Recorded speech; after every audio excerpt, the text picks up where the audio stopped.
Quantos animais você acha que morreram no último ano? Por exemplo, neste território onde o Steve está. E neste? Na verdade, ninguém sabe o número exato, mas acredite, são muitos. Quantos animais vivem em torno do habitante comum de uma cidade? Pode parecer que são poucos, mas isso porque os animais sabem se esconder. Na verdade, há um grande número deles. Ratos, passarinhos, gatos e cachorros de rua, raposas, esquilos, guaxinins, coiotes... E esses são apenas os que vêm imediatamente à mente. Agora, pergunte-se, quando foi a última vez que você viu um animal morto? Se as aves e outros animais ao nosso redor morrem todos os dias, ou melhor, a cada minuto, por que vemos tão pouco as consequências disso?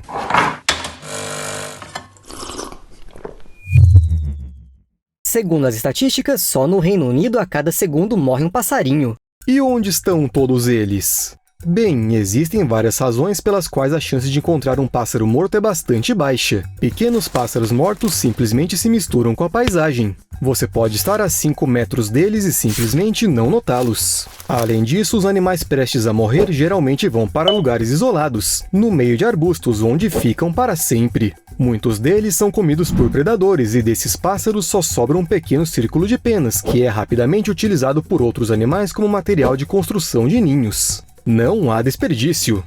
Bem, e não se esqueça que a natureza se livra de cadáveres muito rapidamente. Mamíferos carniceiros, insetos e suas larvas, bactérias e fungos consomem corpos em questão de dias. E se o animal era pequeno, alguns insetos podem acabar com ele ainda mais rápido. Alguns deles são caras muito gulosos.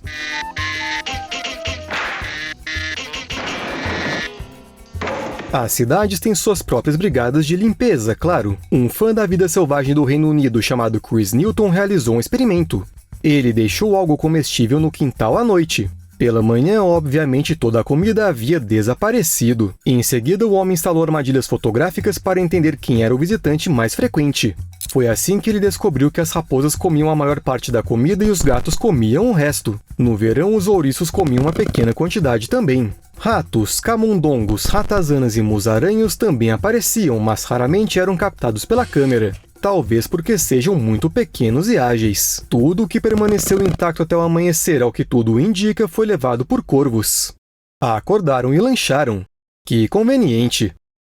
E ainda tem insetos que são chamados de coleópteros. Pesquisadores costumam encontrá-los em ninhos de pássaros onde filhotes morreram. Esses insetos evoluíram para sentir o cheiro da carne em decomposição.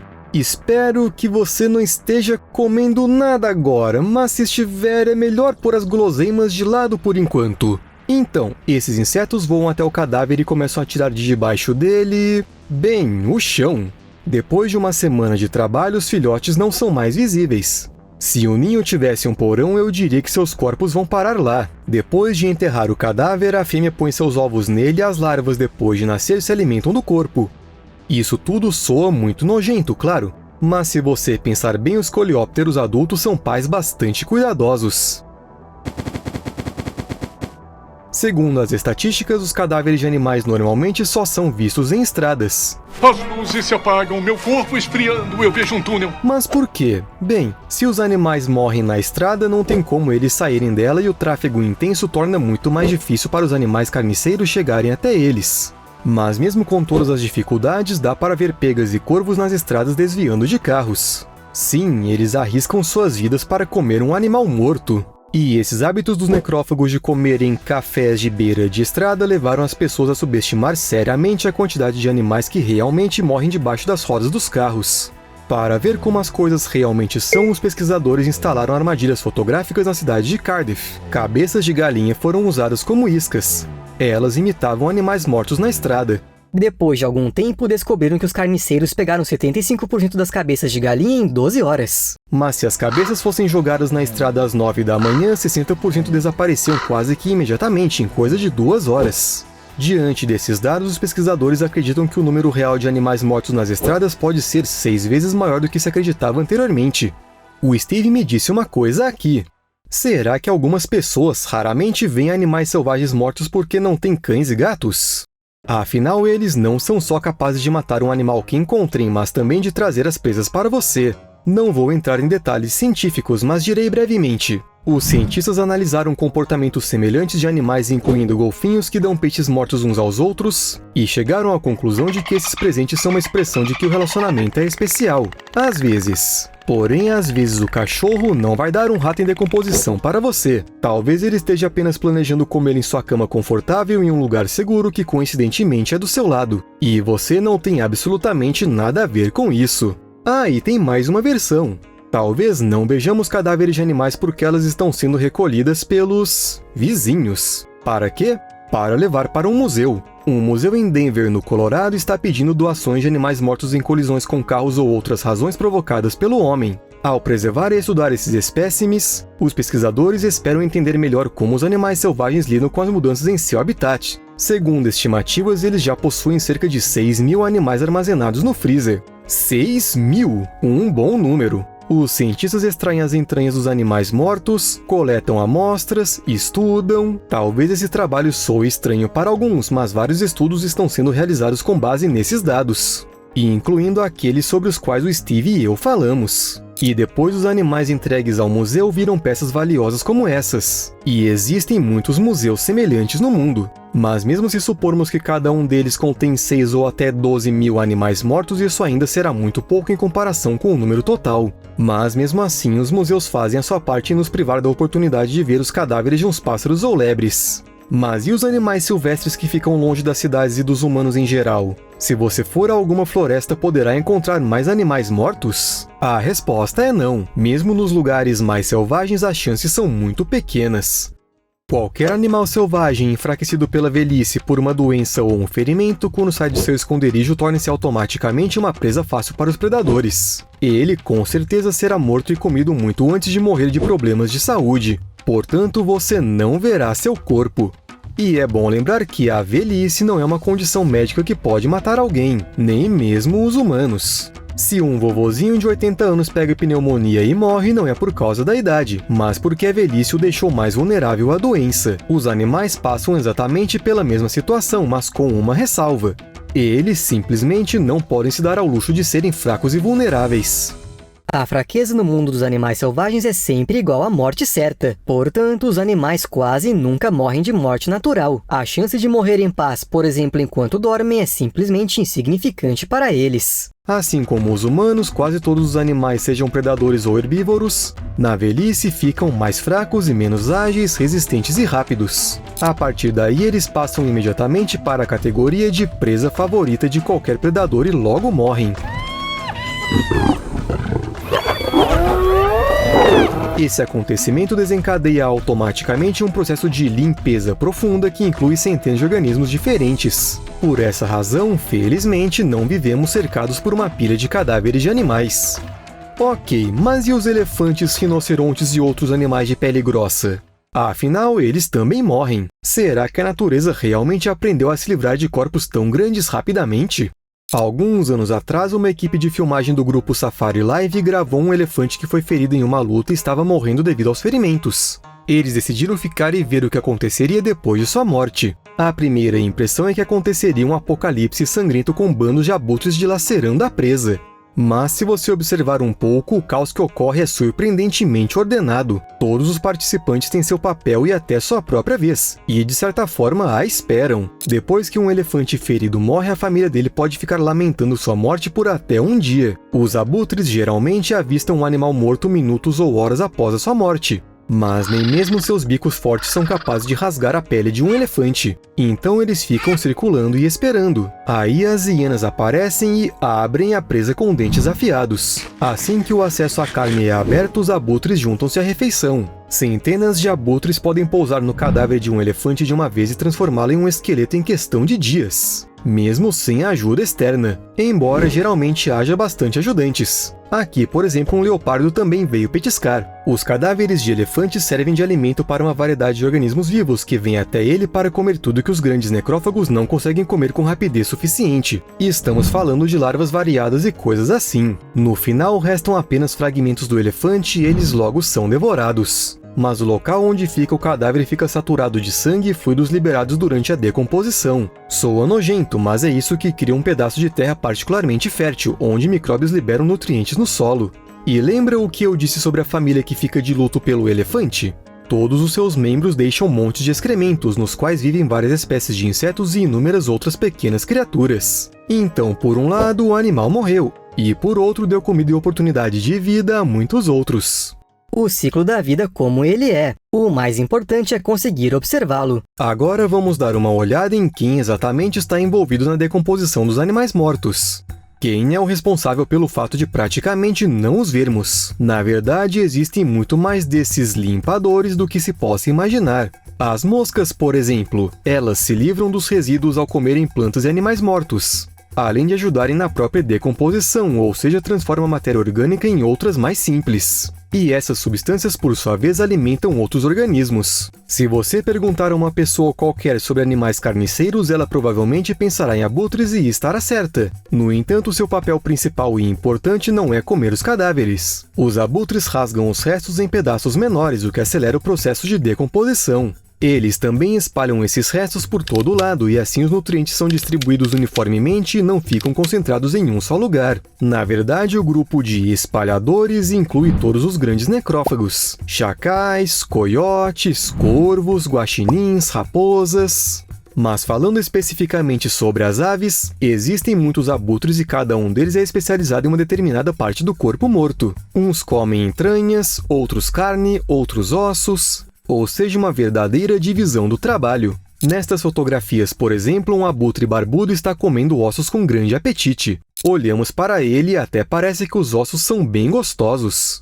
Outro animal necrófago que é muito famoso e nada amado pelas pessoas é a barata. Se você já encontrou baratas em casa, sabe que a experiência é simplesmente inesquecível. No pior sentido da palavra. Esses insetos se alimentam de animais mortos, plantas, papel, roupas, qualquer matéria orgânica. Elas basicamente comem quase tudo o que encontram. E embora as baratas pareçam nojentas para a maioria das pessoas, elas desempenham um papel importante na ciclagem de nutrientes. Concordo que é bem difícil aceitar isso, especialmente se você já viu uma barata rastejando em algum lugar perto do seu próprio jantar. Ou na sua cama. Apesar de seu tamanho diminuto, os insetos podem fazer um trabalho colossal na decomposição de animais mortos.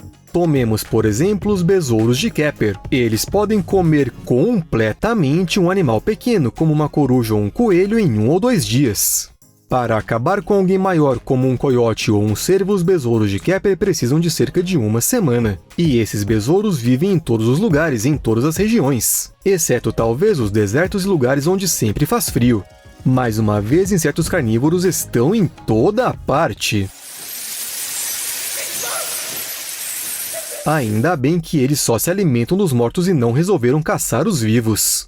Além da velocidade, os besouros de Kepler também são muito precisos. Eles comem tudo, deixando para trás só os ossos. Mesmo as estruturas ósseas mais finas e frágeis permanecem intactas. E é justamente essa propriedade que as pessoas aprenderam a usar em benefício próprio. O Museu de Zoologia de Vertebrados da Universidade da Califórnia em Berkeley contém mais de 640 mil espécimes de anfíbios, répteis, aves e mamíferos que foram cuidadosamente classificados. Tudo para que as futuras gerações de pesquisadores tenham uma ideia do passado. Naturalmente, todos os animais ali armazenados estão mortos, mas foram cuidadosamente preparados para sobreviver por décadas e até séculos. E são os besouros de Kepler que ajudam nessa preparação. Eles fazem o trabalho mais delicado e nada agradável, digamos assim, pelos cientistas. Ou seja, eles removem os tecidos. Esses besouros são usados por museus no mundo todo, mas foi na Universidade da Califórnia em Berkeley que tudo começou. Os besouros que você vê na tela são descendentes da primeira colônia, que começou a trabalhar no museu lá em 1924.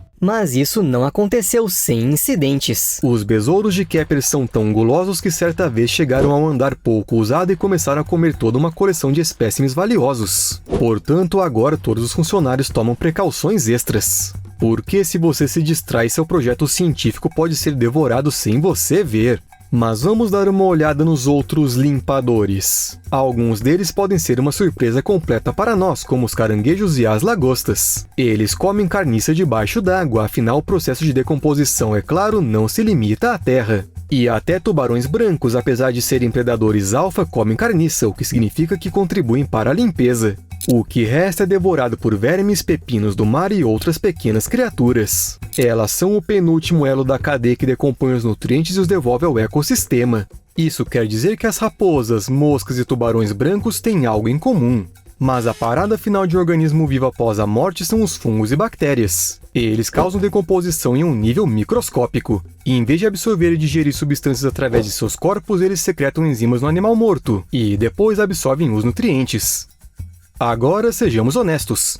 Baratas, moscas, abutres e besouros que comem carne. Nem todos eles são animais agradáveis. E é assim que o cérebro humano funciona. Quando algo nos parece nojento, ainda que ocasionalmente desejamos que esse algo não existisse. Se você assiste nosso canal há muito tempo ou simplesmente tem pelo menos uma ideia aproximada de como nosso planeta funciona, e então você entende que literalmente tudo deixaria de funcionar em um mundo sem necrófagos. Mas como seria isso exatamente? Adoro descobrir novos cenários de fim do mundo. Bem, não é exatamente o fim do mundo. Vamos lá, vamos imaginar um mundo sem os necrófagos. Uma coisa não óbvia tem um papel importante. Os limpadores removem substâncias nocivas do meio ambiente, o que significa que reduzem a propagação de doenças. Sem uma equipe dedicada de limpeza, essas doenças teriam efeitos não só localmente. Elas também afetariam potencialmente a saúde humana e a economia. Se um animal morto for deixado intacto, bactérias e outros patógenos podem se espalhar no ambiente local e infectar outros animais. Sim, incluindo os humanos. E isso é apenas parte do problema. Um planeta sem necrófago seria repleto de cadáveres. Seria fisicamente impossível para os humanos limpar tudo. E em lugares selvagens simplesmente não haveria ninguém para fazer isso. Por causa disso, o planeta seria engolfado pelo fedor que emana dos animais mortos. No entanto, considerando a propagação de doenças, este seria o menor dos problemas. Mas se retirarmos apenas os grandes necrófagos como as raposas, os corvos e os urubus, teríamos uma invasão de insetos. Nessas situações, a natureza sempre funciona da mesma maneira. Assim que os competidores desaparecem, outras criaturas começam a prosperar. Dá medo até de imaginar. E o solo de todo o planeta se tornaria menos fértil, o que significa que enfrentaríamos uma produtividade menor. Para compensar isso, grandes áreas teriam que ser cultivadas, destruindo assim ainda mais a vida selvagem. O resultado disso é que o planeta deixaria de ser habitável, o caos reinaria sobre ele. Portanto, temos que aceitar a ideia de que não existem animais supérfluos na natureza e seguir em frente. Mas é possível que os limpadores não deem conta? Por exemplo, se muitos animais morrem em um lugar de uma só vez, os necrófagos devem ter algum tipo de cota de horas de trabalho ou algo assim. Os cientistas realizaram um teste envolvendo corpos de porcos selvagens em decomposição. Sim, é tão desagradável quanto soa, mas é necessário estudar isso para entender as consequências ecológicas das mortes em massa. Os cientistas queriam ver como o aumento da carniça afeta a decomposição e se isso poderia alterar os ecossistemas. Ou ainda contribuir para a disseminação de patógenos, como no caso da ausência ou da escassez de necrófagos. Primeiro, moscas começaram a zumbir sobre os cadáveres, depois apareceram os abutres. Armadilhas pegajosas e câmeras de vídeo registraram mais de 40 espécies de animais visitando os locais das carcaças apenas nos primeiros dias. Por enquanto, o trabalho mostrou que a morte em massa de animais pode levar ao envenenamento do solo. Quando os cadáveres se decompõem, eles liberam gases e coquetéis de restos liquefeitos. Já falei sobre isso antes. Normalmente, essas secreções são até benéficas, mas quando acontecem em massa, a toxicidade pode matar as plantas. Qualquer uma, até mesmo árvores. As consequências podem ser variadas. Por exemplo, se um grande número de herbívoros morre, os predadores terão menos comida. Ou seja, a cadeia alimentar é afetada. Quando muitos koalas morreram durante um incêndio na Austrália, ninguém mais comia eucalipto. Resumindo, tudo desmorona. Enquanto houver animais necrófagos, a natureza funciona como deveria. Mas em alguns casos, as pessoas simplesmente não podem esperar que animais, pássaros e insetos façam seu trabalho. Somos criaturas assim, estamos sempre com pressa. Não dá para negar que não há nada de agradável em caminhar todos os dias para o trabalho e depois de volta do trabalho passando por algum gato, cachorro ou até cavalo morto. Além do mau cheiro e do risco de propagação de doenças, os cadáveres são horríveis. Portanto, existem serviços especiais que os coletam e os levam para longe das pessoas. Esses especialistas cuidam da limpeza das áreas públicas. Naturalmente, a maior parte do tempo é gasta na limpeza perto das estradas, já que a maioria das mortes ocorrem nesses locais. É claro que os limpadores humanos não patrulham as ruas e vasculham os arbustos em busca de animais mortos, e sim aparecem quando são chamados. Em alguns lugares existem leis que dizem que uma pessoa que atropela um animal é obrigada a chamar esse serviço. Nos demais casos, o serviço é acionado pelos funcionários do município. É bom alertar os serviços especiais mesmo em casos de baleias, botos e golfinhos mortos nas praias. Depois, os animais são enterrados junto com outros dejetos usando equipamentos pesados, mesmo que seja uma baleia. Todo mundo sabe que descartar uma baleia de qualquer outra forma é uma péssima ideia, né? E como falamos tanto sobre a morte hoje, não posso deixar de falar sobre um estudo feito em 2022. Os cientistas decidiram descobrir o que as pessoas sentem quando estão à beira da morte. Descobriu-se que todas as preocupações seguem um determinado roteiro. Primeiro, a separação do corpo com a consciência da morte. Depois, o caminho para algum destino final. Em seguida, uma revisão pensativa da vida, aquele famoso a vida passando diante dos olhos. Depois, algum tempo no outro lado e, por fim, um retorno à vida. Ainda não está claro o que exatamente esse estudo nos diz, mas ele é muito interessante mesmo assim. Festival de Música Submarino.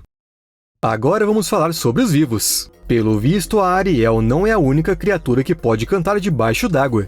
Dezenas de mergulhadores e praticantes de snorkel participaram do 39º Festival Anual de Música Submarina de Lower Keys algumas semanas atrás. Foi um concerto submarino único. Eles o dedicaram, é claro, à proteção dos recifes. Não podia ser outra coisa. Foi bem peculiar. A estação de rádio local conseguiu até mesmo transmitir a música que estava tocando debaixo d'água. Será que os habitantes do Recife gostaram? Concurso anual de sósias do Hemingway.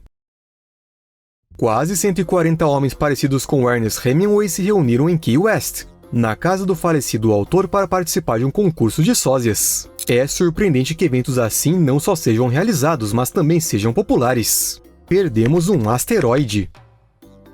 Você pode imaginar? No dia 13 de julho, um asteroide passou pela Terra a uma distância de 100 mil quilômetros. A humanidade não só não sabia que isso iria acontecer, como ninguém percebeu. Só 2 dias depois é que os cientistas perceberam isso. E tudo bem se o asteroide fosse pequeno demais para causar danos. Então eu teria entendido por que ninguém prestou atenção nisso. Mas o comprimento do corpo celeste era de cerca de 60 metros.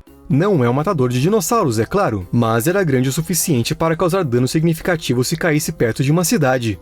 E para que você entenda, ele estava mais perto de nós do que nós da Lua. Como o asteroide conseguiu se esgueirar assim? Usando uma tática tão antiga que até as lulas a dominam, a atacar quando o Sol está atrás de você, assim é quase impossível vê-lo. Tivemos muita sorte que o asteroide só passou perto. Cegueira causada por lágrimas. Um cara chamado Tembo Daniel estabeleceu recentemente um recorde mundial bastante incomum ao chorar sem parar por 100 horas. Ele começou a chorar no dia 9 de julho, mas foi forçado a parar 6 horas depois devido a alguns efeitos colaterais imprevistos. O cara estava sentindo dores de cabeça e ficou com os olhos e o rosto inchados, mas tudo isso é típico do choro. No entanto, o sintoma mais perturbador foi uma cegueira parcial que supostamente durou cerca de 45 minutos. Ainda não está claro se o cara, depois de se recuperar, completou sua maratona de 100 horas de choro. Não há evidências disso e os representantes do livro dos recordes Guinness não estiveram presentes na maratona. Rio Colorido.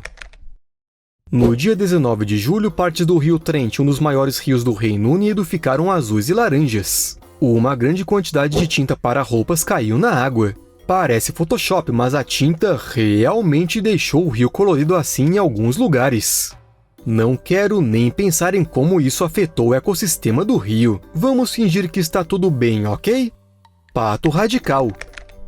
Você ama brinquedos de parque tanto quanto este pato? Ele entrou na famosa montanha-russa Millennium Force de um parque em Cedar Point Park, em Ohio. E ele não só entrou, como literalmente pulou no carrinho quando ele já estava em movimento. E em vez de esperar que os funcionários removessem o pássaro, uma moça resolveu o problema com as próprias mãos e tirou o clandestino. O que o pato achou disso, não sabemos. Até mais!